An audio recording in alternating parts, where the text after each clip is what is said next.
Salut les amis et bienvenue dans l'actualité foot en direct sur ZyConnect. Aujourd'hui, un programme chargé avec des rumeurs, des confirmations et des surprises. Installez-vous confortablement, c'est parti.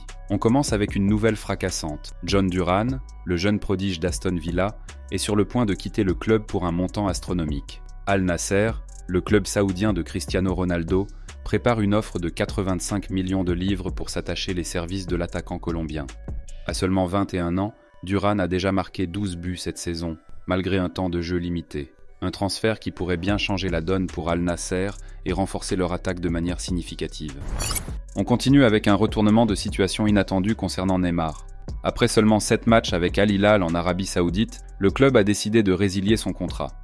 Désormais libre, Neymar est sur le point de faire son grand retour à Santos, son club formateur, pour y terminer la saison.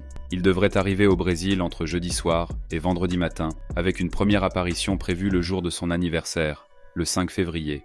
Un comeback qui ravira sans doute les fans brésiliens. D'ailleurs, grosse surprise du côté du PSG. Xavi Simons, le jeune milieu de terrain néerlandais, serait sur le point d'être transféré définitivement au RB Leipzig.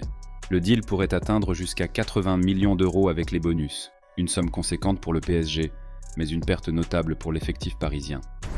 Du côté du Real Madrid, une offre colossale en provenance d'Arabie Saoudite pour Vinicius Junior. Les Saoudiens préparent une proposition de plus de 300 millions d'euros pour s'attacher les services de l'ailier brésilien. Un montant record qui dépasserait largement le transfert de Neymar au PSG en 2017. Son coéquipier Rodrigo a réagi en déclarant « Je ne sais pas, c'est quelque chose de personnel. Une affaire à suivre de très près. » En effet, selon plusieurs médias, Hansi Flick, l'entraîneur du FC Barcelone, a récemment pointé du doigt le plus gros problème de son équipe, la fragilité défensive. Après une série de contre-performances, Flick a déclaré « Nous devons absolument renforcer notre défense si nous voulons prétendre au titre cette saison. » Une prise de conscience qui pourrait entraîner des changements tactiques importants. Pour revenir au Real Madrid, Carlo Ancelotti a exprimé ses craintes concernant un éventuel affrontement avec Manchester City en Ligue des Champions. Il a confié « Nous n'aimons pas jouer contre City, mais si nous devons le faire, nous le ferons comme lors des autres occasions. » Une déclaration qui montre le respect qu'il porte à l'équipe de Pep Guardiola, tout en affirmant la détermination du Real à relever le défi. On reste en France où Chelsea aurait proposé Christopher Nkunku au PSG. L'ancien Titi parisien, en manque de temps de jeu à Chelsea, pourrait faire son retour dans la capitale française. Une opportunité que le PSG pourrait saisir pour renforcer son attaque avec un joueur polyvalent et talentueux. Direction l'étranger où Lamine Yamal, le jeune prodige du FC Barcelone, a répondu cash à la possibilité d'affronter le PSG en 8e de finale de la Ligue des Champions. Il a déclaré « Nous avons fini 2e au classement. Nous sommes favoris contre n'importe quelle équipe. » Une confiance affichée qui promet un duel passionnant si les deux équipes se rencontrent. On continue avec une annonce officielle du Borussia Dortmund. Le club allemand a nommé Niko Kovac comme nouvel entraîneur, succédant à Nuri Sahin. Kovac, âgé de 53 ans, a signé un contrat jusqu'en juin 2026 et prendra ses fonctions ce dimanche, après le match contre Heidenheim.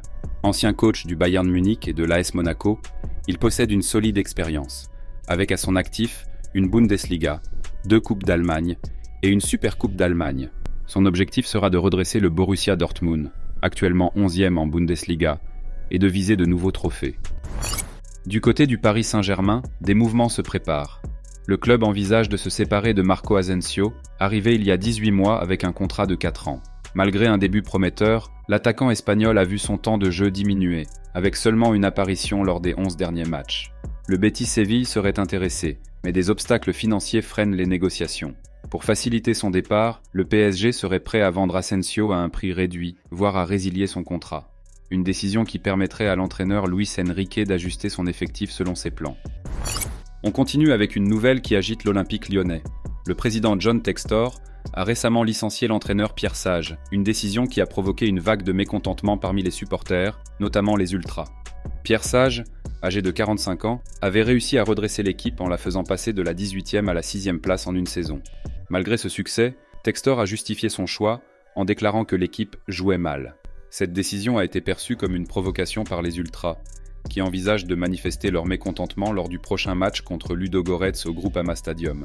Textor a répondu aux critiques en affirmant qu'il travaille pour l'ensemble des fans, pas seulement pour les ultras, soulignant que leur voix est importante, mais pas exclusive. Enfin, pour conclure, Une nouvelle qui ravira les fans des Bleus. Kylian Mbappé a annoncé son retour en équipe de France pour le prochain rassemblement en mars. Après avoir manqué les 2 dernières convocations, le joueur du Paris Saint-Germain a assuré au sélectionneur Didier Deschamps qu'il serait présent et en pleine forme pour les prochains matchs. Mbappé reviendra à Paris début mars, avant de rejoindre l'équipe nationale pour les matchs amicaux de préparation à l'Euro. Voilà pour les dernières actus foot. N'hésitez pas à donner votre avis en commentaire, à liker et à vous abonner pour ne rien manquer. À très vite sur ZycoNX.